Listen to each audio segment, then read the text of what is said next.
Et salut à tous. Aujourd'hui, on va parler d'agriculture.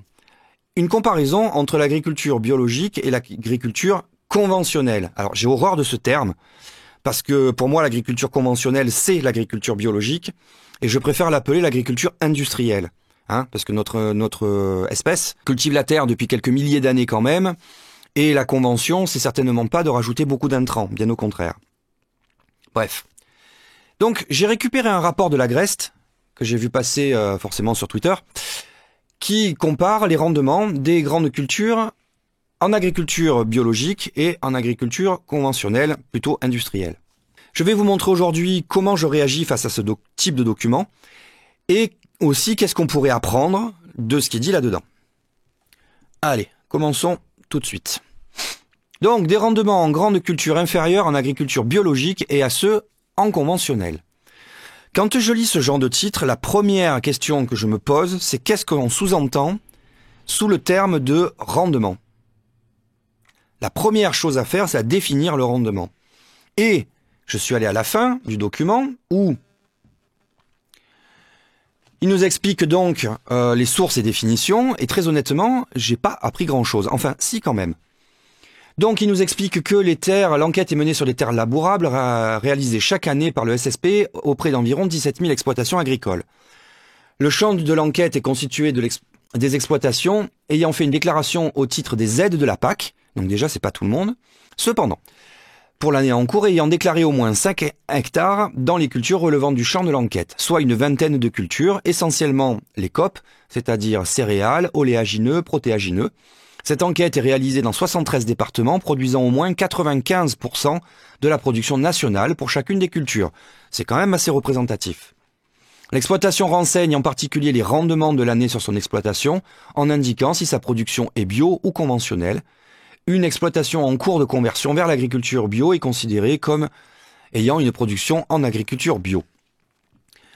La part des exploitations produisant en agriculture biologique a été renforcée dans l'échantillon depuis 2021, ce qui permet d'obtenir des résultats représentatifs pour la plupart des cultures dans les principales régions de production. Et on va voir que cette affirmation n'est pas tout à fait juste. En 2022, ces exploitations représentent 18% des exploitations enquêtées. L'écart relatif en pourcentage entre les rendements bio et les rendements conventionnels permet de comparer les rendements pour chacune des cultures et chacune des années. Cet indicateur est privilégié dans la publication. Alors, pas privilégié, il parle que de ça même. Et, chose très amusante, c'est que le paragraphe suivant contredit ce paragraphe-là.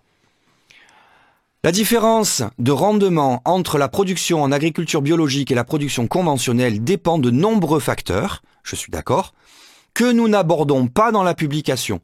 Potentiel pédoclimatique, type de rotation des cultures, ancienneté de la conversion, quantité des apports azotés, traitement, variétés différentes, qualité des sols, taille des parcelles, etc. Et je rajoute aussi mécanisation possible des parcelles ou pas. Parce que selon les accès, selon la configuration d'un champ, on peut y mettre un tracteur ou pas. Par chez moi, c'est compliqué des fois de mettre des tracteurs avec des pentes qui sont très raides et des champs qui sont pas plats. Donc, du coup, rien que dans les sources et définitions, on nous explique que on utilise un indicateur qui va nous permettre de comparer deux types de production, mais que cet indicateur, donc c'est le cœur du truc, on parle que de ça, mais qu'en réalité, il n'est pas fiable, puisqu'il manque énormément d'informations. Bon, il a fallu que je relise le rapport plusieurs fois pour comprendre concrètement de quoi il parlait et comment ils étaient arrivés à ces chiffres-là. Finalement, c'est pas si compliqué, je dois être un peu stupide. C'est que ils ont simplement pris la production de toutes les exploitations industrielles, toutes les exploitations biologiques, ils ont regardé le rendement total et ils ont comparé les deux. Alors, j'espère que ça a été ramené, un minimum, à la superficie. Parce que du coup, on ne peut pas comparer les productions brutalement l'une contre l'autre. Alors, je ne vais pas vous lire le rapport, très clairement. D'ailleurs, il n'y a pas besoin de le lire parce que le texte n'apporte absolument rien par rapport aux graphes. Le texte décrit les graphes, tout simplement. Donc, je vois pas bien l'intérêt d'écrire autant de texte dans la mesure où on n'apporte pas grand-chose, en fait, en informations supplémentaires. Qu'est-ce que j'apprends à travers ce graphe? Absolument pas grand-chose. Simplement que les agricultures biologiques produisent un rendement inférieur de environ, on va dire en moyenne 40%, ça va de 28% à 57% selon les productions. Il nous indique, va aller savoir pourquoi, les superficies bio, mais on n'a pas le reste. Donc moi, honnêtement, ce rapport-là, je comprends pas, en fait, quelle information il ajoute, quelle information il apporte. Outre le fait d'orienter un discours en disant « Regardez, l'agriculture biologique, ça produit beaucoup moins que l'agriculture industrielle et qu'on a raison de rajouter des produits chimiques », je vois pas ce qu'il amène. Voilà. Les seuls résultats qu'on a, c'est des comparatifs, c'est-à-dire qu'on n'a que des pourcentages. 57% de production de moins en agriculture biologique sur 179 000 hectares. Encore une fois, ce graphe ne m'apporte pas d'informations. Je ne connais pas les données brutes, je ne sais pas qu'est-ce qu'ils ont comparé concrètement. Donc, moi, ça m'apporte pas beaucoup d'informations. Et on voit qu'en gros, l'agriculture biologique, d'après le rapport, est moins performante partout. Alors, si on compare ici, on a des couleurs, c'est cool. Je vais pas vous faire la blague, hein, c'est pareil qu'avant, mais en bleu ou en vert. Bon, bref. On a quand même une petite légende. Mais on a pas beaucoup de trucs. Source enquête terre labourable de 2018 à 2019. À 2022. Ah, celui-là de graphe m'a beaucoup amusé aussi. Ça compare justement les rendements en fonction des régions, et pour le blé tendre et pour le tournesol. Bon, je vous remets une carte de France quand même, pour vous rafraîchir la mémoire. Voilà les régions de France. Alors, juste en titre de comparaison, hein. Est-ce que vous pensez sincèrement que... Est-ce qu'on voit ma souris? Oui. Est-ce que vous pensez sincèrement que les cultures qui sont en Nouvelle-Aquitaine, proche de la frontière espagnole, au sud-ouest de la région, peuvent être comparées aux cultures qui sont au nord de la région en question? Sincèrement. Ou celles qui sont au nord, à l'est, au nord-est, c'est-à-dire pas loin de chez moi finalement. Hein? On est presque dans le centre. Pensez réellement que le climat c'est le même ici, ici et ici? Vous voyez ce que je veux dire? Le problème de nos régions qu'on a en France, c'est que depuis le découpage administratif qu'ils ont fait, ils ont augmenté la taille des régions, donc ils ont réduit le nombre de régions. Ce qui fait qu'elles ne sont absolument plus représentatives d'un climat. Il faudrait regarder, non pas à l'échelle d'une région, mais à l'échelle d'un département. Ça serait déjà beaucoup plus juste. Je reviens sur notre rapport. Bon, je le répète, ce rapport ne nous apprend pas grand-chose. En gros, qu'est-ce qu'il explique? Il explique que si on n'ajoute pas de pesticides, pas d'engrais, pas d'intrants, en fait, sur une culture, elle produit moins. Moi, je trouve que c'est assez exceptionnel comme information, c'est un véritable scoop. C'est pas comme si l'humanité cultivait la terre depuis quelques milliers d'années et qu'elle le cultivait justement de manière conventionnelle, c'est-à-dire en bio. Et tout au long de notre histoire, elle est quand même jalonnée de pas mal de famines. Dire la famine, nous, on l'a oublié parce qu'on sait plus ce que c'est dans nos pays occidentaux, mais en France, les famines, ne serait-ce qu'au 19e siècle, il y en a eu. Donc, c'est pas un scoop de savoir que si on rajoute pas de NPK, c'est-à-dire les trois bases des plantes, si on rajoute pas ces engrais-là, forcément, ça pousse moins. Par contre, même si on sait que quand on met beaucoup de NPK, on transforme des citrouilles en carrosse, le truc, c'est que tout le monde a fait la comparaison, et si vous n'êtes pas convaincu, faites-la, c'est qu'il y a quand même une grosse différence de qualité entre les produits les légumes qui ont été produits avec énormément d'engrais, etc., et pas les pesticides, mais en tout cas les engrais, et ceux qui sont produits dans le jardin avec beaucoup moins d'intrants. Au niveau du goût, au niveau de la qualité ressentie. Après, au niveau nutritif, je sais pas, il faudrait mener des études. Mais pour tous ceux qui ont cuisiné, ne serait-ce qu'avec des légumes du jardin et en comparaison des légumes industriels qu'on achète en supermarché, je pense qu'il n'y a pas photo. On voit bien que les légumes industriels rendent beaucoup d'eau, en fait. Et c'est cohérent dans la structure, dans la façon de pousser de la plante. Si on met beaucoup de NPK, elle va pousser très vite, elle va absorber énormément d'eau et dedans, on va avoir de l'eau. Donc on a des légumes qui sont moins goûtus, etc. Par contre, on en a beaucoup plus. Beaucoup plus. Et c'est pour ça qu'on a éradiqué justement les famines. C'est parce qu'on utilise des intrants. Bon, jusque-là, il n'y a aucune surprise. Ça, on le savait déjà. Je pense que ceux qui sont les tenants du bio, qui pensent qu'on peut arriver à avoir des rendements équivalents à l'agriculture industrielle, en termes de quantité à l'hectare, je pense qu'on est dans l'utopie, là. Il y a des moyens de s'en rapprocher. Parce que on peut avoir des rendements, si on peut calculer notre rendement, non pas à l'hectare, mais à l'humain. Alors là, c'est sûr que le rendement industriel, il y a un humain qui va cultiver des dizaines d'hectares. La différence, c'est que si on prend par exemple la permaculture mexicaine, où ils étagent les cultures et ils mélangent les différentes essences pour que les plantes puissent s'associer entre elles et mettre leurs points forts entre elles, eh ben finalement le rendement au mètre carré est extrêmement élevé dans ce cadre de culture. Par contre, il faut tout ramasser à la main. On peut pas mécaniser. Quand vous allez, je dis des conneries, hein, mais quand vous allez avoir par exemple au sol des cours, enfin des melons, des trucs comme ça, puis ensuite un étage supérieur avec des haricots, avec un étage supérieur avec des fruitiers, je sais pas, je dis des bêtises, hein. Je connais pas les étages de la permaculture, mais forcément sur un mètre carré vous allez produire énormément de produits, et des produits de qualité puisque les plantes s'entraident. Par contre, il faut tout ramasser à la main. On peut plus mécaniser. Donc en termes de rendement et de production à l'échelle d'un pays, forcément ça produit beaucoup moins. C'est évident. De plus, je trouve que les comparaisons sont extrêmement malhonnêtes, puisque le rapport met l'accent uniquement sur les rendements qui sont quasiment de moitié inférieurs à l'industrialisation, mais je trouve que ce rapport est particulièrement malhonnête, et il le dit dans la définition, c'est qu'il ne parle pas justement de tous les facteurs qui vont influencer sur ce rendement-là et sur le rendement d'une exploitation. Pour que un rapport de ce type soit fiable, il faudrait qu'on compare des champs comparables. C'est-à-dire qu'on prend, je sais pas combien de champs différents, combien d'hectares différents, peu importe, mais une superficie suffisamment représentative, qu'on va diviser en deux, qu'on va cultiver exactement dans les mêmes conditions, qui sont pas trop loin les unes des autres, pour avoir un climat qui est à peu près le même, enfin une météo qui est à peu près la même, plutôt, pas un climat.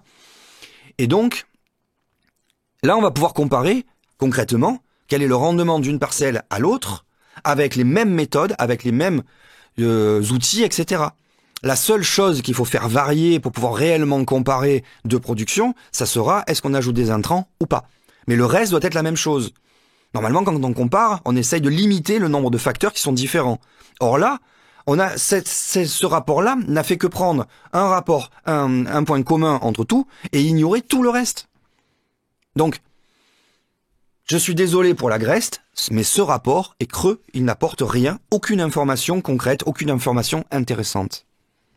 Enfin, pas tout à fait. Il nous dit quand même que, à l'échelle de notre pays, si on regarde la production totale, la partie d'agriculture biologique produit la moitié moins à peu près que la production industrielle.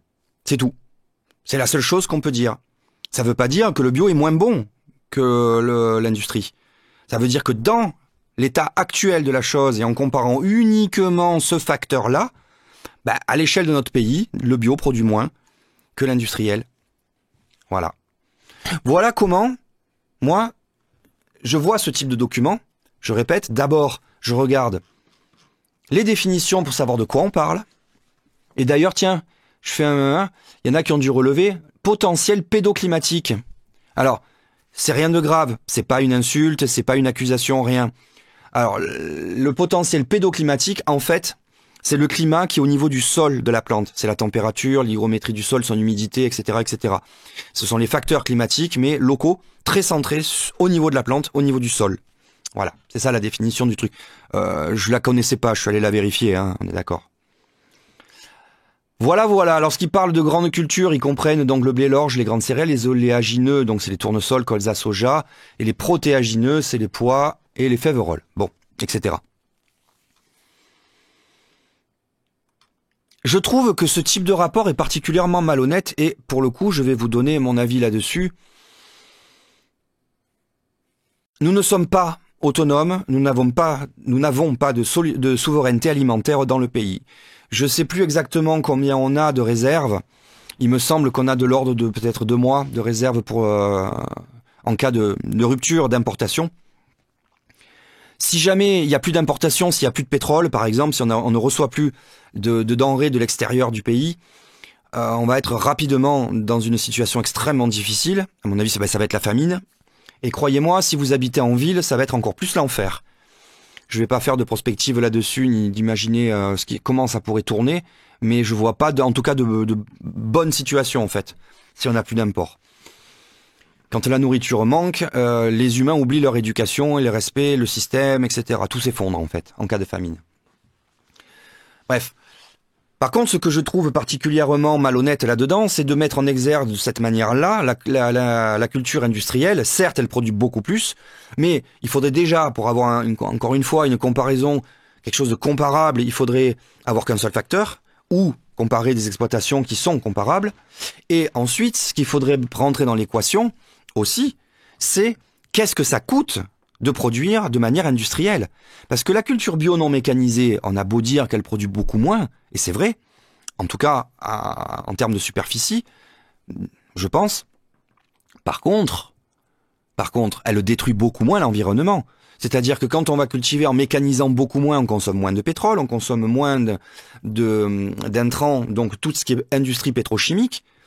Donc en termes d'énergie, c'est extrêmement intéressant finalement par rapport à l'industrialisation. On a moins de quantité, et par contre on a de la meilleure qualité, ça c'est sûr. Et ensuite, ça coûte beaucoup moins cher en termes d'énergie, en termes de pétrochimie, etc. Et en termes de destruction sur l'environnement, ça coûte beaucoup moins cher que le bio. Parce que ce que ce rapport ne met pas en évidence non plus, c'est la destruction de l'état des sols. C'est-à-dire qu'à partir du moment où on a rajouté beaucoup de pesticides, beaucoup d'engrais, et qu'on a tué toute la vie du sol, les micro-organismes, les champignons, les vers, etc., qui eux travaillent le sol, travaillent la terre, l'air, machin, ben on est obligé d'ajouter systématiquement des intrants. On est obligé de labourer.